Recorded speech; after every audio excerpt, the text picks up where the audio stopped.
નમસ્તે વિદ્યાર્થી મિત્રો,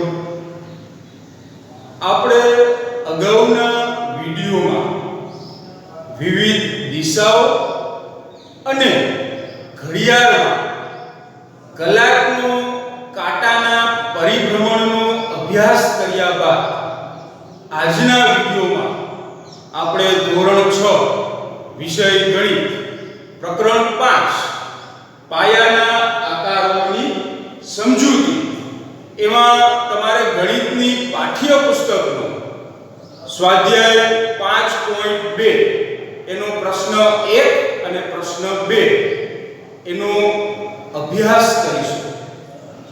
વિદ્યાર્થી મિત્રો, આપણે ભણી ગયા કે ઘડિયાળ હોય એમાં કુલ 4 ભાગ હોય. એક ભાગમાં 3 અંકો હોય. કઈ રીતે કે 12 થી 3 સુધી જાઓ એટલે એક ભાગ થાય. આ 12 થી 3 સુધી એક ભાગ થાય. એક ભાગમાં 3 અંકો આવે. 12 થી 1 એટલે એક અંક, આ બીજો અંક, આ ત્રીજો અંક. 3 થી 6 જાઓ એટલે બીજો ભાગ. બીજા ભાગ એટલે એક દરેક ભાગમાં 3 અંકો આવે. અહીંથી આ એક અંક, આ બે અંક, આ 3. 6 થી 9 આગળ જાઓ એટલે ત્રીજો ભાગ. 9 થી 12 ઉપર જાઓ એટલે ચોથો ભાગ. એટલે ઘડિયાળમાં કુલ 1 થી 12 સુધી અંકો હોય અને 4 ભાગ હોય. એક ભાગમાં 3 અંક આવે અને ઘડિયાળનો કલાકનો કાંટો એક ભાગ જેટલું પરિભ્રમણ કરે એને એક કાટખૂણા જેટલું પરિભ્રમણ કહેવાય. અને અપૂર્ણાંકમાં એને 1/4 ભાગનું પરિભ્રમણ કહેવાય. ઘડિયાળનો કલાકનો કાંટો 2 ભાગ જેટલું પરિભ્રમણ કરે એને 2 કાટખૂણા જેટલું પરિભ્રમણ કહેવાય. અને 2 કાટખૂણા જેટલું પરિભ્રમણ એને અપૂર્ણાંકમાં એટલે કે ભાગમાં 1/2 જેટલું પરિભ્રમણ કહેવાય. આપણે અગાઉના વિડિયોમાં ભણી ગયા કે 1/2 એટલે વર્તુળ આખું હોય એનો અડધો ભાગ રોકાઈ જાય એને 1/2 ભાગનું પરિભ્રમણ કહેવાય. અને ઘડિયાળનો કાંટો 3 ભાગનું પરિભ્રમણ કરે એને 3 કાટખૂણા જેટલું પરિભ્રમણ કહેવાય. અને 3 કાટખૂણા જેટલું પરિભ્રમણ એને અપૂર્ણાંકમાં 3/4 ભાગનું પરિભ્રમણ કહેવાય. આ સમજૂતીના આધારે આપણે આજે પ્રશ્ન 1 છે અને પ્રશ્ન 2 છે આ બંને પ્રશ્નોના જવાબ શોધીશું. પ્રશ્ન 1, ઘડિયાળનો કલાકનો કાંટો નીચેના સમય પ્રમાણે ઘડિયાળની દિશામાં ફરે છે તો તે કેટલું પરિભ્રમણ ફરશે તે અપૂર્ણાંકમાં દર્શાવો. અપૂર્ણાંકમાં એટલે ભાગ. હવે આપણે કુલ 6 દાખલા આપેલા છે. A થી F સુધી તમારે ગણિતની પાઠ્યપુસ્તકમાં. એમાં આપણે 3 દાખલા ગણીશું. A, B અને F.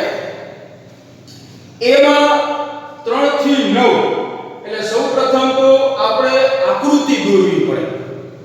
એટલે ઘડિયાળનો એક કાંટો જે છે, એક કાંટો એ 3 ઉપર છે અને બીજો કાંટો છે એ 9 ઉપર છે. તો આપણે એ શોધવાનું છે કે અહીંયા ઘડિયાળના જે કાંટાઓ છે, ઘડિયાળના કાંટાએ કેટલું પરિભ્રમણ કરેલું છે એ આપણે અપૂર્ણાંકમાં શોધવાનું છે. એટલે અંશ અને છેદમાં એટલે ભાગમાં. તો અહીંયા તમે જુઓ ઘડિયાળનો કાંટો 3 થી 9 ઉપર એટલે આટલું પરિભ્રમણ કર્યું. હમણાં આપણે ભણી ગયા કે કેટલા કાટખૂણા જેટલું પરિભ્રમણ કર્યું એના ઉપરથી આપણને જવાબ મળી જશે. 3 થી 6 ઉપર એટલે એક કાટખૂણું અને 6 થી 9 ઉપર એટલે 2 કાટખૂણા. એટલે ઘડિયાળનો કાંટો 3 થી 9 ઉપર જાય એટલે 2 કાટખૂણા જેટલું પરિભ્રમણ થાય. અને 2 કાટખૂણા જેટલું પરિભ્રમણ એટલે 1/2 ભાગનું પરિભ્રમણ થાય.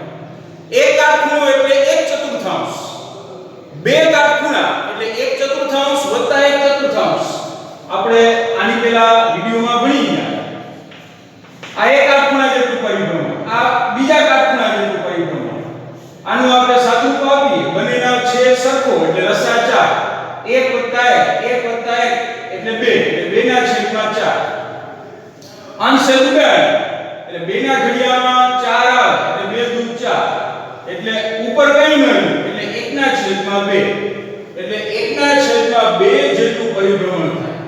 એટલે આપણે હમણાં જ ભણી ગયા કે એક કાટખૂણા જેટલું પરિભ્રમણ થાય તો અપૂર્ણાંકમાં એનો જવાબ આવશે 1/4. બે કાટખૂણા જેટલું પરિભ્રમણ થાય તો અપૂર્ણાંકમાં એનો જવાબ આવશે 1 ના છેદમાં 2 ભાગનું. ત્રણ કાટખૂણા જેટલું પરિભ્રમણ થાય તો એનો અપૂર્ણાંકમાં જવાબ આવશે 3 ના છેદમાં 4 ભાગનું પરિભ્રમણ.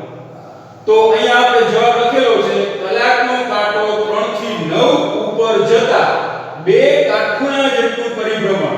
બે કાટખૂણા એટલે આપણે ભણી ગયા, એક કાટખૂણો એટલે 1 ના છેદમાં 4, બીજો કાટખૂણો એટલે 1 ના છેદમાં 4, બંનેનો સરવાળો કરો એટલે 1 ના છેદમાં 2 જવાબ મળે. એટલે 1/2 પરિભ્રમણ ફરશે. હવે આપણે બી દાખલો સમજીએ. એમાં ઘડિયાળનો કાંટો 4 થી 7 ઉપર જાય છે. 4 થી 7 એટલે આટલું પરિભ્રમણ થાય છે. તો એક કાટખૂણા જેટલું પરિભ્રમણ થાય છે. એક કાટખૂણો એટલે એક ભાગ. અહીંથી 4 થી 5, 5 થી 6, 6 થી 7, 3 અંક જેટલો ઘડિયાળનો કાંટો ફરે છે. 3 અંક એટલે એક કાટખૂણો. અને એક કાટખૂણો એટલે અપૂર્ણાંકમાં એનો જવાબ આવશે 1 ના છેદમાં 4 જેટલું પરિભ્રમણ. એટલે આપણે અહીં જવાબ લખેલો છે કે કલાકનો કાંટો 4 થી 7 ઉપર જતા એક કાટખૂણા જેટલું પરિભ્રમણ એટલે 1 ના છેદમાં 4 ભાગનું પરિભ્રમણ ફરશે. આ અપૂર્ણાંકમાં જવાબ છે. એના પછી 6 થી 9. હવે વિદ્યાર્થી મિત્રો આપણે ઘડિયાળના કાંટાની દિશા પ્રમાણે ફરવાનું છે. એટલે 6 થી 9 એટલે આવી રીતે આવશે. આમ આવશે 6 થી 9. તો તમે જુઓ તો 3 કાટખૂણા જેટલું પરિભ્રમણ થાય 6 થી 9. કારણ કે 6 થી 3, 6 થી 9 એટલે એક કાટખૂણો, 9 થી 12 એટલે બીજો કાટખૂણો, અને 12 થી 3 એટલે ત્રીજો કાટખૂણો. એટલે 3 કાટખૂણા જેટલું પરિભ્રમણ થાય. અને 3 કાટખૂણા જેટલું પરિભ્રમણ એટલે અપૂર્ણાંકમાં એનો જવાબ આવશે 3 ના છેદમાં 4 ભાગનું પરિભ્રમણ થશે. એટલે અહીંયા આપણે જવાબ લખેલો છે કે કલાકનો કાંટો 6 થી 9 સુધી જશે. સોરી 6 થી 3 સુધી જશે એટલે 3 કાટખૂણા જેટલું એટલે અપૂર્ણાંકમાં 3 ના છેદમાં 4 ભાગનું પરિભ્રમણ થશે. તો આવી રીતે આપણે એટલું યાદ રાખવાનું કે ઘડિયાળનો કાંટો એક કાટખૂણા જેટલું પરિભ્રમણ કરે એટલે અપૂર્ણાંકમાં 1/4 ભાગનું પરિભ્રમણ થાય. 1 ના છેદમાં 4. ઘડિયાળના કાંટા બે કાટખૂણા જેટલું પરિભ્રમણ કરે તો અપૂર્ણાંકમાં એનો જવાબ આવશે 1 ના છેદમાં 2 ભાગનું પરિભ્રમણ. ઘડિયાળના કાંટા 3 કાટખૂણા જેટલું પરિભ્રમણ કરે તો અપૂર્ણાંકમાં એનો જવાબ આવશે 3 ના છેદમાં 4 ભાગનું પરિભ્રમણ.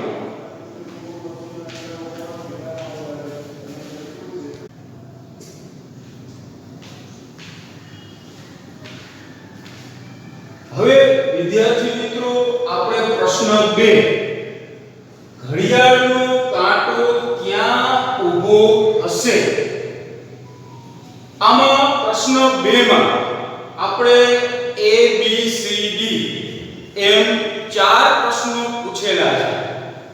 એમાંથી આપણે A C અને D એમ 3 દાખલા ગણીશું. એમાં આપણે એવી સૂચના આપેલી છે 12 થી શરૂ કરે અને 1 ના છેદમાં 2 આંટો ઘડિયાળની દિશામાં પૂર્ણ કરે. એટલે આપણે કરવાનું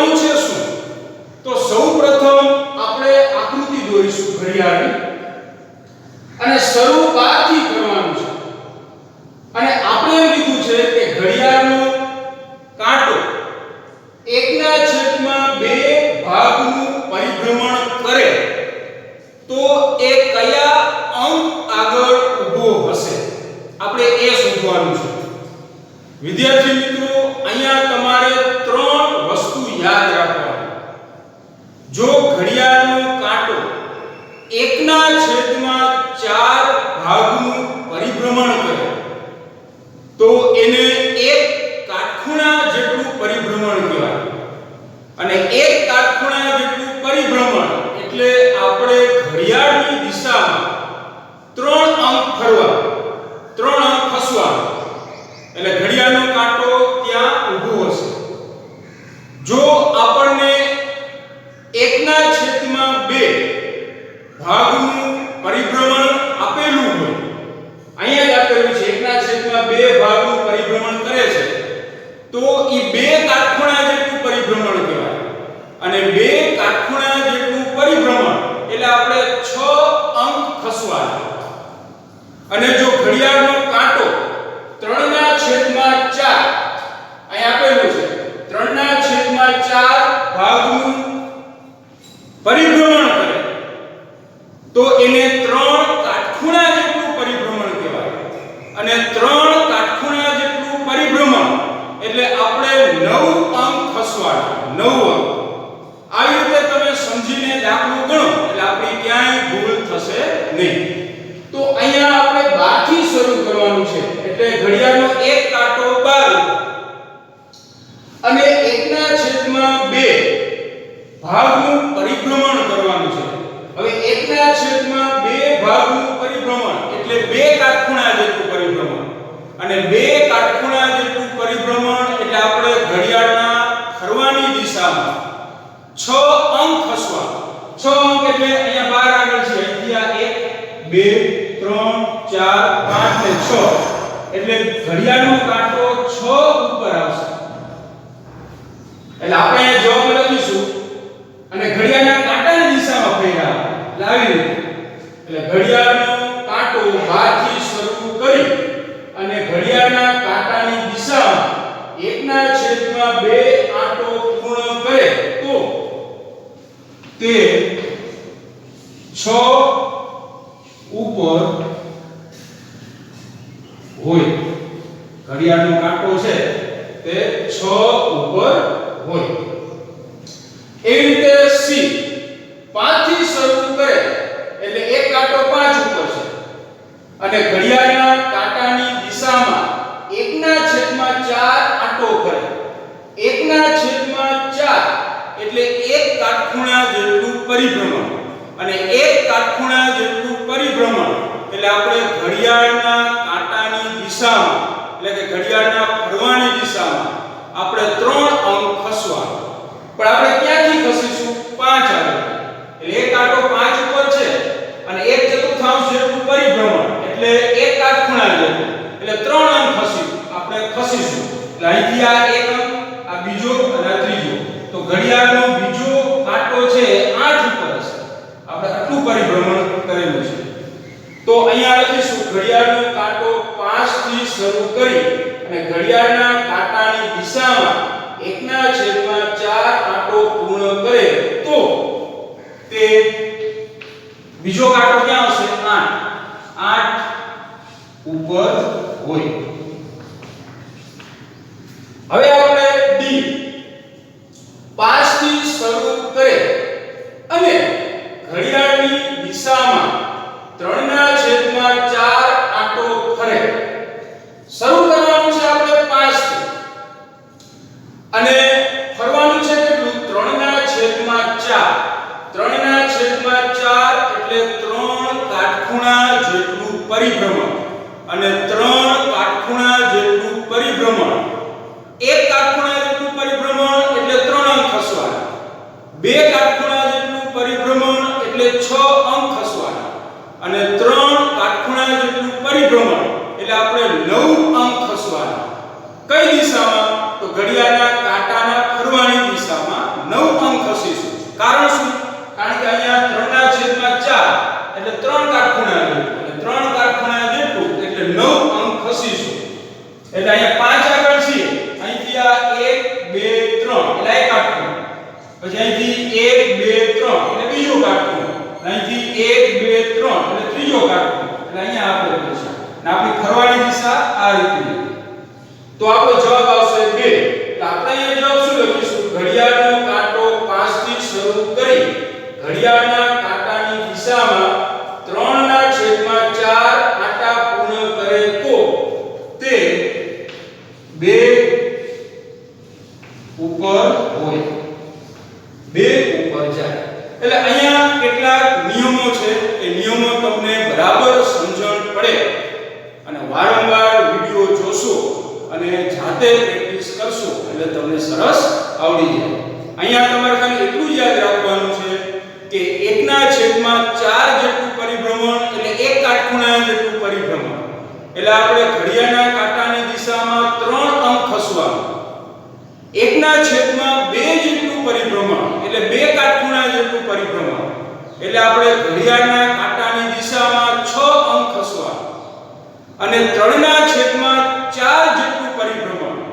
અહીંયા આપણે આપેલું હતું 3/4 જેટલું પરિભ્રમણ એટલે 3 કાટખૂણા જેટલું પરિભ્રમણ. એટલે આપણે ઘડિયાળના કાંટાની દિશામાં 9 અંક ખસવાનું. તો આશા રાખું કે આજના વિડિયોમાં આપણે સ્વાધ્યાય 5.2 એનો પ્રશ્ન 1 અને 2 આ બે પ્રશ્નોનો આપણે સરસ અભ્યાસ કર્યો, તમને સરસ સમજાણું હશે.